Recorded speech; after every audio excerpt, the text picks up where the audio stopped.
সম্মানিত ভিউয়ার্স, আসসালামু আলাইকুম। বরাবরের মতো আমি মসনদ সাগর সবার জন্য ব্লগের পক্ষ থেকে আন্তরিক শুভেচ্ছা জানাচ্ছি। আজকের ভিডিও আমার আদর্শ শিক্ষকের মাপকাঠি খণ্ড 1। আমি যখন কোথাও শিক্ষক সম্বন্ধে কথা বলি, বরাবরের মতোই সর্বপ্রথম একটা কথা বলা বা লেখার চেষ্টা করি, একজন ভালো শিক্ষার্থী মানেই ভালো শিক্ষক নয়। শিক্ষা শব্দটা আলাদা একটা মর্যাদা বহন করে। এই শব্দের সাথে জড়িত অনেক ভারত্ব আর বহু ত্যাগ তিতিক্ষা ও পাওয়া না পাওয়ার অনেক গল্প কাহিনী। যাই হোক, আমি এখানে পাওয়া না পাওয়ার গল্প লিখব না বা শোনাবো না। এ নিয়ে বিস্তারিত আমার লেখা অঘোষিত বেকারত্ব টিচিং প্রফেশন পড়ে নিতে পারেন আমার সবার জন্য ব্লগ ওয়েবসাইট থেকে, লিঙ্ক নিচে দেয়া থাকবে। একজন আদর্শ শিক্ষক বলতে পৃথিবীর সর্বশ্রেষ্ঠ একজন মানুষের কথাই বোঝায়। কারণ শব্দ এখানে দুটি, একটি আদর্শ, অন্যটি শিক্ষক। এই শব্দ দুটির একীভূত মিলন পৃথিবীর অন্য যে কোনো শব্দ, বাক্য, অনুচ্ছেদ বা পরিচ্ছেদ থেকে পুরোপুরি আলাদা। যেহেতু আলাদা এবং এর গভীরতা গভীরতম, তাই এই আর্টিকেলে ব্যাখ্যা দেওয়া সম্ভব হলেও যুক্তিসঙ্গত মনে করছি না আমি। কেন মনে করছি না? আশা করছি আদর্শ শিক্ষক এর মাপকাঠি খণ্ড 1 ও খণ্ড 2 পড়লে পরিষ্কার হয়ে যাবেন। আমার কাছে মনে হয় একজন শিক্ষকের জীবন দুটি পর্বে বিভক্ত হওয়া বাঞ্ছনীয়। 1 ব্যাক এন্ড, 2 ফ্রন্ট এন্ড। আমি প্রথম খণ্ড অর্থাৎ এখানে ব্যাক এন্ড নিয়ে লিখব বা আলোচনা করব এবং যথারীতি দ্বিতীয় খণ্ডে ফ্রন্ট এন্ড নিয়ে লিখব বা আলোচনা করব। আসুন জেনে নিই ব্যাক এন্ড বলতে আমি কি বোঝাতে চাচ্ছি। ধরুন একটি সিনেমা, যেখানে ক্যামেরার সামনে নায়ক নায়িকা সহ ওই সিনেমার সমস্ত অভিনয় শিল্পীরা তাদের পারফর্ম করছে বা করে। এই পারফর্ম প্রকৃতপক্ষে অভিনয় বা বাস্তবতাকে বহন করে। এই অভিনয়কে যারা ক্যামেরার সামনে শিল্পীদের দিয়ে কাজ করিয়ে নিচ্ছে, প্রকৃতপক্ষে সেটাই মূল। কারণ অভিনয় যারা করে তারা শুধুমাত্র শিখিয়ে দেওয়া কাজগুলোই করে থাকে। আর এই শিখিয়ে দিতে যা যা করতে হয় সবই ক্যামেরার পেছনের মানুষদের অবদান বা পরিশ্রম। আমি ক্যামেরার পেছনের গল্পকেই ব্যাক এন্ড বলছি। আমার বক্তব্য মতো শিক্ষকদেরও ফ্রন্ট এন্ড বা সামনে অভিনয় করার জন্য অবশ্যই ব্যাক এন্ড বা পেছনে রেডি হওয়া দরকার বা জরুরি, যা সমাজের মানুষের কাছে শিক্ষক হিসেবে মান মর্যাদা বা প্রতিষ্ঠা পাওয়ার সুযোগ বাড়াবে। তাহলে শুরু করি মূল আলোচনা। একজন শিক্ষককে আদর্শবান হতে হলে তাকে জানতে হবে শিক্ষার বাস্তবিক সংজ্ঞা। শিক্ষার সংজ্ঞা জেনে নিই। শিক্ষা হচ্ছে একজন মানুষের কাঙ্ক্ষিত আচরণের ইতিবাচক পরিবর্তন। সতর্কতার সাথে শব্দগুলোকে মাথায় নিতে হবে। এখানে কাঙ্ক্ষিত আচরণ ও ইতিবাচক পরিবর্তন, এই দুই পদযুগলের মর্মার্থ বুঝলেই বেশ পরিষ্কার হওয়া যাবে। একটি সমাজে সবার আচরণ এক হয় না বা এক হওয়ার আশাও সবাই করে না, কারণ সবারই বিভিন্নতা বিদ্যমান। তাই কাঙ্ক্ষিত আচরণ বলতে সমাজের ইতিবাচক সাফল্য আনতে একজন মানুষের আচরণিক পরিবর্তনকে বোঝায়। পাশাপাশি ইতিবাচক পরিবর্তন এই কথার অর্থ একজন ব্যক্তি জন্ম থেকে সে সমাজে কি দরকার সেটা সে জানে না, ধীরে ধীরে বড় হয় এবং লেখাপড়া শেখে। এই শেখাতে তার আগের ধ্যান ধারণা যাই থাক সেটার বদল বা সমন্বয়ে আভ্যন্তরীণ পরিবর্তন আনা বা বাহ্যিকভাবে পরিলক্ষিত হয়। এখন জানা যাক একজন শিক্ষক আদর্শবান হতে হলে তার ব্যাক এন্ডে কি কি রেডি করতে হবে, যা ফ্রন্ট এন্ড অভিনয়ের জন্য ফুটিয়ে তুলবে। সর্বপ্রথম মানসিকতা রেডি করতে হবে। একজন সাধারণ মানুষের মানসিকতা আর একজন শিক্ষকের মানসিকতা অবশ্যই আলাদা হতে হবে, কারণ সাধারণেরা শেখে আর শিক্ষক তাদের শেখায়। সুতরাং একজন শিক্ষককে মানসিকতা সম্বন্ধে ভালো জ্ঞান রাখতে হবে এবং বিচার বিশ্লেষণপূর্বক শিখতে চাওয়া মানুষদের মানসিকতা পরিবর্তন ঘটাতে হবে। শিক্ষকের মানসিকতা দিয়ে কখনো সমাজের নেতিবাচক প্রভাব পড়তে পারে না, উল্টো দিকে অন্যান্যদের দ্বারা নেতিবাচক প্রভাব পড়াটা স্বাভাবিক। আরও মনে রাখতে হবে, অন্যদের দ্বারা বড় বড় ক্ষতিও মানুষ আলোচনায় আনলেও সমালোচনা করবে খুব কম, কিন্তু একজন শিক্ষক দ্বারা ন্যূনতম ক্ষতি সমাজ মেনে নেবে না, কারণ তার গায়ে শিক্ষক তকমা লেপ্টে আছে। তাই শিক্ষার্থীদের সামনে দাঁড়ানোর আগে একজন শিক্ষককে মানসিকতা প্রস্তুত করে নিতে হবে। দ্বিতীয়ত আদর্শতা। শিক্ষক মানে আদর্শের অফুরন্ত ভাণ্ডার।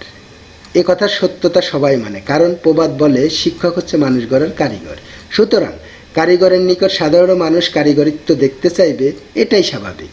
একজন শিক্ষককে সঠিক আদর্শ মেনে চলতে হবে। সঠিক আদর্শ কেন বললাম? কারণ আমরা এখন দুধ মধু সব কিছুই খাঁটি খুঁজে মরছি, অথচ এই সবগুলি মানুষ তৈরি করে না, সবই প্রকৃতির দান। তবুও খাঁটি দুধ পেতে পেরেশানি, খাঁটি মধু আনতে সন্দেহের বেড়াজাল। তাই আমরা এখন আদর্শ করে 100% নিশ্চয়তা দিচ্ছি, কিন্তু সে বেলায় অন্তঃসার শূন্য। তেমনি শিক্ষক নামে বেশ ধরে আদর্শকে পায়ের তলানিতে ফেলে দিব্যি শিক্ষাবিদ সেজে সমাজকে ধোঁকা দিয়ে যাচ্ছে অনেকেই। তাই আদর্শবান শিক্ষক হতে আপনাকে আগে শিক্ষার্থী বা সমাজের সামনে আসার আগে ব্যাক এন্ডে আদর্শতার প্রতিশ্রুতি মিলিয়ে নিতে হবে। তৃতীয়ত, মানুষ হতে হবে। কেন বলছি? প্রাণ থাকলে প্রাণী হয়, কিন্তু মানুষ হওয়া যায় না। অর্থাৎ মানুষের পেটে জন্ম নিয়ে শারীরিক কাঠামো মানুষের মতো দেখতে হলেই মানুষ হওয়া যায় না। শিক্ষক তো অবশ্যই না। পৃথিবী জুড়ে শত শত কোটি মানুষ আছে, এর মধ্যে শিক্ষক নামের যে মানুষগুলো রয়েছে তাদের বিশ্ব আলাদা চোখে দেখে। যেমন করে অবুঝ অবস্থায় অনেকে মনে করে পুলিশ, র্যাব, আর্মিরা বুঝি মানুষ হয় না, তারা বুঝে অন্য গ্রহের অন্য কোনো প্রাণী। ঠিক তেমনই শিক্ষকদের এই সমাজে প্রতিষ্ঠিত হতে হলে অবশ্যই আলাদা প্রাণীর মতো নিজেকে আলাদাভাবে চেনাতে হবে, আর সেটা একমাত্র সম্ভব প্রকৃত মানুষ হয়ে। একজন শিক্ষক কখনো মিথ্যা, ছলচাতুরি, ছলনার আশ্রয় বা সত্যকে পাশ কাটিয়ে যেতে পারে না, পক্ষপাতিত্ব করতে পারে না। কোনো শিক্ষার্থীর যে কোনো ব্যাপারে অবশ্যই সে পবিত্র দায়িত্ব পালনে ব্রত মর্মেই সকল শিক্ষার্থী তার কাছে আমানত স্বরূপ। সুতরাং মাথায় রাখতে হবে, জন্মসূত্রে পিতামাতা না হলেও শিক্ষকই একজন শিক্ষার্থীর মূল অভিভাবক।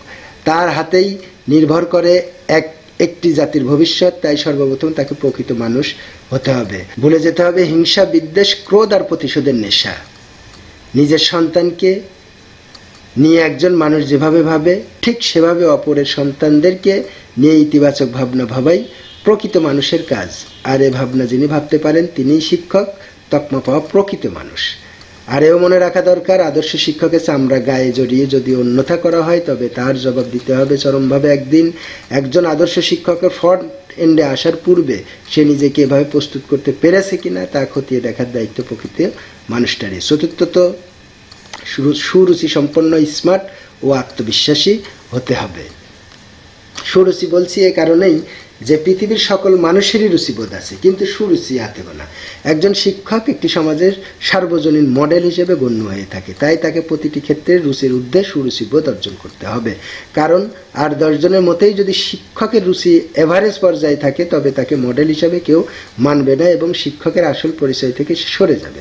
তাই তাকে গ্রহণযোগ্য রুচিসম্মত পোশাক পরিধান সহ তার জীবনের সকল ব্যবহার্য বিষয় বা বস্তু স্মার্টের আওতায় থাকতে হবে। তবে সাবধান, স্মার্ট বলতে আবার শিক্ষক শব্দের সঙ্গে মানায় না এমন কিছু করা যাবে না, বা বেহায়াপনার কাছাকাছি যাওয়া যাবে না। আর রুচিবোধ ও স্মার্টনেসের বিষয়গুলি যদি একজন মানুষ মাথায় রেখে চলে বা চলতে পারে, সে অবশ্যই সমাজের কাছে প্রশংসা পাবে এবং সমাজ তাকে যে কোনো স্তরে সাদরে গ্রহণ করবে। ফলে তার আত্মবিশ্বাস বেড়ে যাবে। শিক্ষকের ক্ষেত্রে তো বটেই, প্রতিটি মানুষের জীবনে সাফল্য পেতে সবচেয়ে গুরুত্বপূর্ণ টাচই যাই হচ্ছে আত্মবিশ্বাস। আত্মবিশ্বাসী একজন মানুষ নিজেকেও ছাড়িয়ে যেতে পারে খুব সহজে। তাই শিক্ষক হিসাবে শিক্ষার্থীদের সামনে দাঁড়ানোর পূর্বে সুরুচি সম্পন্ন, স্মার্ট ও আত্মবিশ্বাসী হতে হবে। পঞ্চমত, আই কন্ট্যাক্ট শেখা ও ব্যবহার। একজন সফল ও পরিচ্ছন্ন মানুষের অন্যতম বড় গুণ হচ্ছে আই কন্ট্যাক্ট জানা ও সঠিক ব্যবহার করা। আই কন্ট্যাক্টের বাংলা প্রতিশব্দ হচ্ছে আঁখি মিলন বা নজরে রাখা বা দৃষ্টি বা নজর দ্বারা শাসন করাকে বোঝায়। এই কৌশল যিনি রপ্ত করতে পারেন তার কাছে পরিবার, সমাজ বা শিক্ষার্থীকে বসে আনা বা রাখা খুবই সহজ। কথায় বলে চোখের ভাষা বোঝাতে পারলে ডিকশনারির ভাষা নিষ্প্রয়োজন। আর এজন্য তাকে শাসন করার জন্য পন্থা অবলম্বন করতে হয় না। যদিও আই কন্ট্যাক্ট পদ্ধতিতে রপ্ত করা একটু কঠিন, তবু একজন আদর্শবান শিক্ষককে এই কৌশল রপ্ত করতেই হবে। সবচেয়ে বড় কারণ, বর্তমান শিক্ষা ব্যবস্থায় শারীরিক আঘাত নিষিদ্ধ। সুতরাং আই কন্ট্যাক্ট জানলে সহজেই সফল শিক্ষক হওয়া যাবে। সমাজের মানুষেরা তাকে ইতিবাচক চোখে দেখবে। তাই শিক্ষক হিসেবে উপস্থাপন করার পূর্বে আপনাকে ব্যাক এন্ডে আই কন্ট্যাক্ট রপ্ত করতে হবে। উপরোক্ত পয়েন্টগুলো বাইরে ব্যাক এন্ডে একজন আদর্শ শিক্ষক নিম্নোক্ত বিষয়গুলো চর্চা করবে: অন্যের প্রশংসা করবে, নিজের সম্বন্ধে জানা বা নিজেকে নিয়ে সমালোচনা করা বা অন্যদের কাছ থেকে নিজের সম্বন্ধে জেনে নেওয়া, শিক্ষার্থীদের সাথে সম্পর্ক তৈরির কৌশল জানা, নিজে সব জানি এবং এ ধরনের মনোভাব থেকে থেকে থাকলে অবশ্যই পরিহার করতে হবে। কোনো কিছু অজানা থাকলে অপকটে স্বীকার করা এবং তা জেনে পরবর্তীতে জানিয়ে দেওয়ার অভ্যাস তৈরি করা, সময়ের সাথে নিজেকে বদলানো এবং বর্তমানকে জানার আগ্রহ থাকা। সর্বোপরি একজন আদর্শবান শিক্ষক শিক্ষার্থীর পাশে ভালোভাবে প্রতিবেশী হয়ে থাকবে এবং একজন অভিভাবক তো বটেই। নিজে জানুন, অন্যকে জানান। ভালো থাকুন। আসসালামু আলাইকুম ওয়া রাহমাতুল্লাহি ওয়া বারাকাতুহু।